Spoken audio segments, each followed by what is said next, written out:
El gobierno anunció que está trabajando ya en un proyecto para despenalizar el aborto en determinadas circunstancias, algo que está prometido en el programa de gobierno. Queremos analizar este tema, para ello conversamos ahora con la presidenta de la agrupación Miles Chile, Movimiento por la Interrupción Legal del Embarazo, Claudia Díez. Claudia, gracias por estar hoy con nosotros en CNN Chile. Gracias por invitarme a la entrevista. ¿Qué le parece en primer lugar esta señal pública que da el gobierno de decir que ya están trabajando en el tema?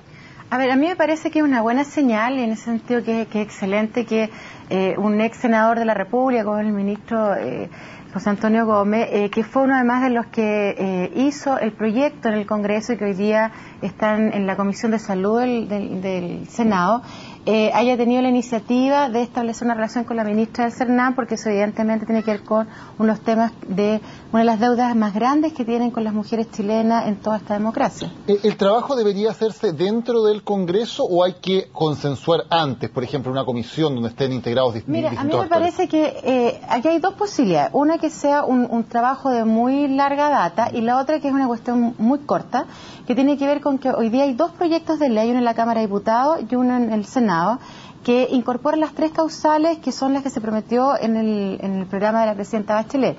Entonces me parece que hoy día, más que armar un nuevo proyecto, es más bien discutir sobre los que ya existen, y seguramente con las indicaciones pertinentes que podrán hacer todos los diputados o los senadores en su momento. ¿Bastaría hacer alguna indicación y ponerle urgencia a proyectos que ya están? A mí me parece que aquí lo más rápido es eso, porque lo otro es dilatar la discusión, y sobre todo teniendo en cuenta que hay nuevos datos que nos hablan, por ejemplo, que la causal de violación, que puede ser una de las más conflictivas en términos de la discusión que pueda haber, pero hay que considerar que hoy día en Chile 17 mujeres son violadas diariamente. Entonces es un tema al cual no podemos cerrar los ojos, y el Parlamento tendría que discutir de manera urgente. Son tres los casos que se destacan en el programa de gobierno, que son riesgo de vida de la madre, que el feto sea inviable, o precisamente el caso de violación. ¿Para ustedes es suficiente con esos tres casos o la discusión debería ampliarse más allá? Nosotros siempre hemos planteado esas tres causales. Este fue un movimiento que se armó en torno a personas que trabajan en el mundo científico, a mujeres, agrupaciones de distinta naturaleza, y siempre desde el primer momento, si uno revisa la historia de Miles, hemos planteado las tres causales. Incluso es más, el senador, bueno, hoy día ministro, digamos, incluyó en el proyecto de ley el tema del incesto, que también es un ámbito que no se ha discutido mucho en Chile. Y hoy día decir que estas tres causales, la verdad es que tienen un apoyo ciudadano muy grande, con más del 60%, ¿no? Entonces, cerrar los ojos, que el gobierno empiece a armar comisiones, me parece que es pérdida de tiempo, porque ya los proyectos están adentro. Entonces, discutir sobre eso y hacer las indicaciones pertinentes que crean. Luego sería un siguiente paso conversar derechamente sobre la posibilidad de aborto por voluntad de la madre, como existe en muchos lugares del mundo. Yo creo que lo primero es derogar este artículo que tenemos, que no nos permite tener aborto en ninguna circunstancia. Evidentemente, si uno mira la región latinoamericana, han habido avances en todos los países en distintas circunstancias. Yo creo que en Chile estamos muy atrasados, hacemos parte de los 7 países en el mundo, no hemos avanzado en esto, y tenemos hoy día deudas además con los convenios internacionales, los tratados, etcétera.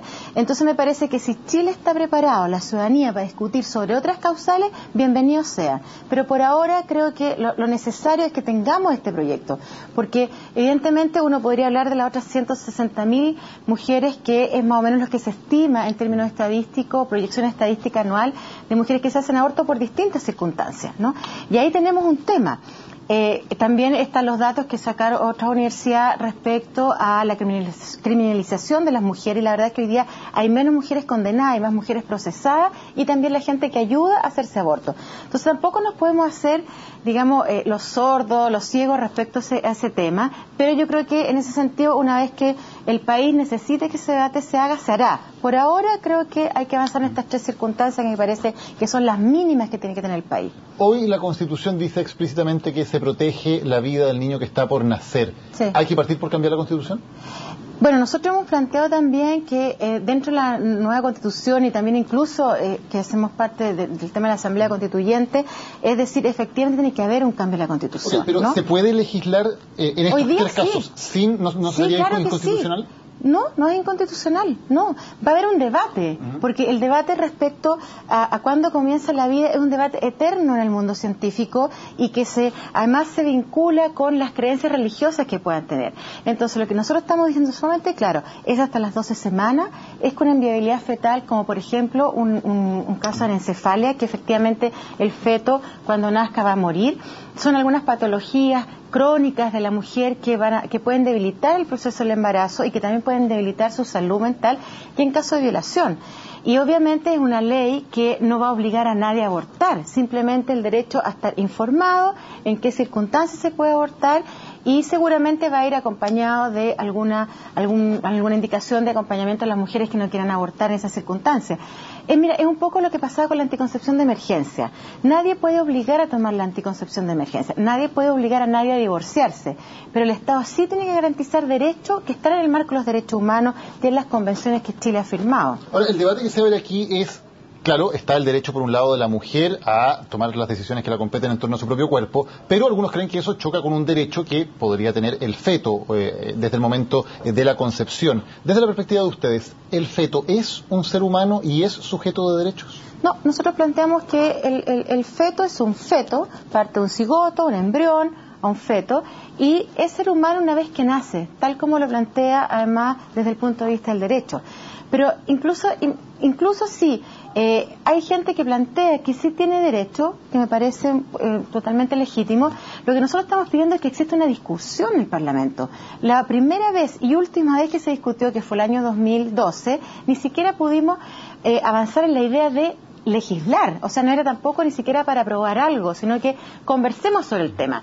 Entonces yo creo que si Chile no conversa con el tema, esto va a seguir siendo una deuda, y aquí las que están sufriendo son las mujeres. Este es un tema de salud pública, es un tema de derechos humanos, y seguramente tendremos que llegar a acuerdos, pero no es posible no debatir.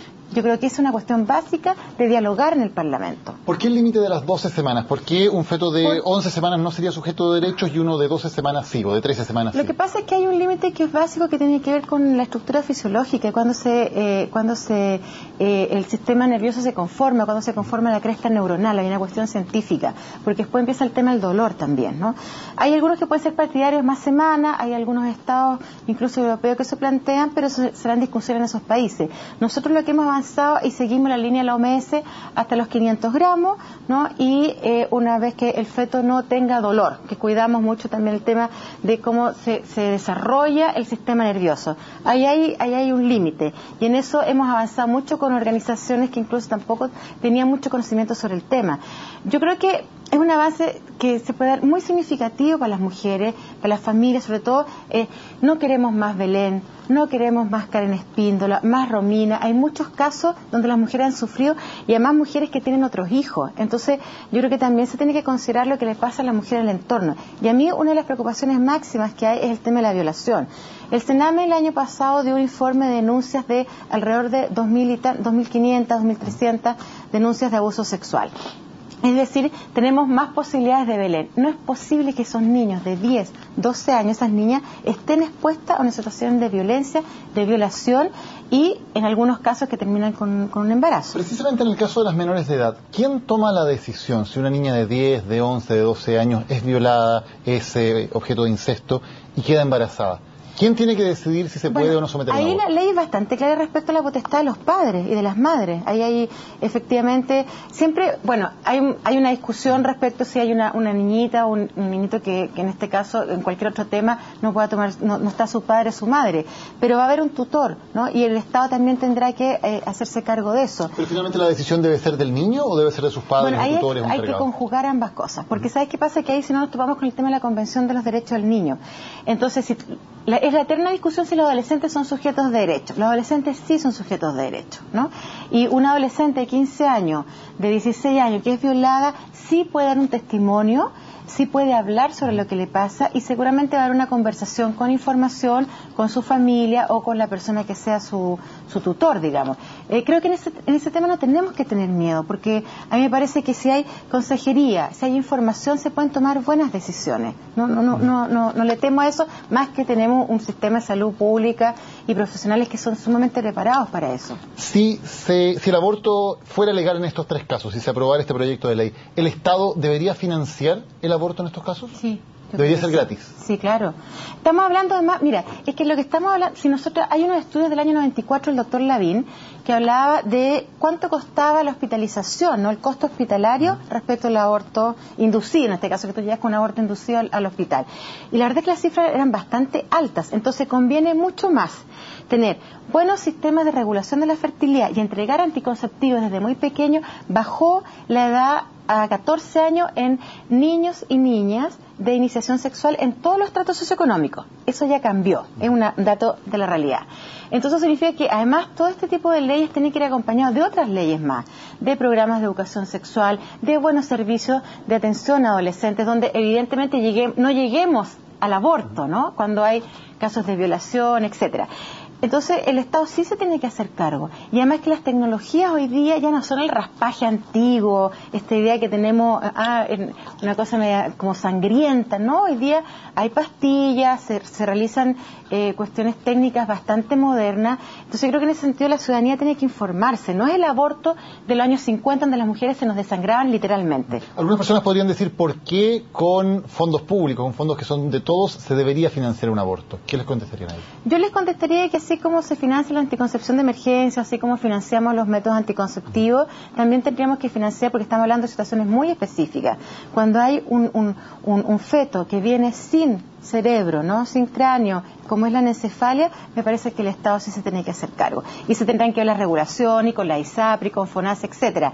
Pero es un tema de salud pública, de derecho humano lo que estamos pidiendo. ¿Qué pasa si siendo... No una cirugía estética en ese sentido, por supuesto. Quiero decir. ¿Qué pasa si siendo legal el aborto en estas circunstancias y ejecutándose en un hospital público, un médico por motivos éticos dijera que él no quiere participar? ¿Debería tener ese derecho o no? Yo creo que toda la gente tiene derecho a la objeción de conciencia, pero tú tienes que derivar a otro médico u otra matrona que también podrían estar totalmente capacitadas para hacer un aborto. Es lo mismo que se hace en anticoncepción de emergencia, ¿no? Uno deriva, porque efectivamente cuando uno trabaja en el sistema de salud público no puede poner por sobre el acto médico de atender a un paciente su objeción de conciencia. Si el médico es testigo de Jehová y no quiere hacer cuando se hace transfusiones de sangre, él tiene que dejar al lado sus creencias religiosas y pasárselo a otro médico, perfectamente, pero no puede dejar de atender. Esa es una cuestión básica que está en el Código Sanitario chileno. Bueno, hablábamos recién de la concepción sobre cuándo es sujeto de derecho un feto y la posibilidad de que sea a las 12 semanas. ¿Por qué entonces si un feto recién desde la semana 12 es sujeto de derecho no debería ser libre el aborto por voluntad de la mujer antes de la semana 12 en cualquier circunstancia? ¿Por qué solamente en estas circunstancias específicas? Yo no estoy diciendo que el feto sea a las 12 semanas sujeto de derecho. Lo que estoy diciendo es que un feto... hay un tema neurológico, el sistema nervioso de conformación del ser humano que tiene que ver con que a las 12 semanas ya está conformado el sistema nervioso. Y si hay un aborto, hay algunos estudios que plantean el tema del dolor, ¿ya? Y lo que se ha consignado a nivel mundial es que las 12 semanas técnicamente también es el momento que uno podría hacerse un aborto. Después incluso se ha hablado de términos de embarazo prematuro, etcétera, que incluso se ha llevado en Chile a mujeres con fetos anencefálicos hasta las 26, 27, 28 semanas. Entonces, lo que yo estoy diciendo es que el feto no es persona y que va a ser persona una vez que nazca, que es como lo plantea además en términos jurídicos si uno revisa el Código Penal, etcétera. Entonces, y si hay dudas sobre ese tema, se tendrá que discutir, y discutirán los penalistas, los constitucionalistas y también las posiciones de las organizaciones de mujeres y de científicos en Chile que opinan al respecto. Porque la pregunta es, ¿por qué hasta el año 89 no había discusión en Chile sobre eso y del año 31, de 1931 a 1989 sí tuvimos aborto terapéutico en Chile? ¿Qué es lo que hizo que en ese minuto se derogara? Y lo que hizo que en ese minuto se derogara es que había una concepción, una ideología, que es la del señor Guzmán, ¿no? Que también es uno de los que que hizo la Constitución, que decide que se deroga esto. Y incluso hay algunos dichos de él que están en los textos, que no te lo puedo decir exactamente, pero que incluso plantea que si una mujer es violada, Dios le mandó ese problema y que ella tiene que asumirlo. Y esa es una posición frente a la vida. Entonces lo que nosotros decimos, tenemos un Estado laico. En Chile teníamos aborto terapéutico, recuperemos eso que tiene que ver con la conformación de la República también, ¿no? Y si tú no te lo quieres hacer por una convicción religiosa, no te lo haces.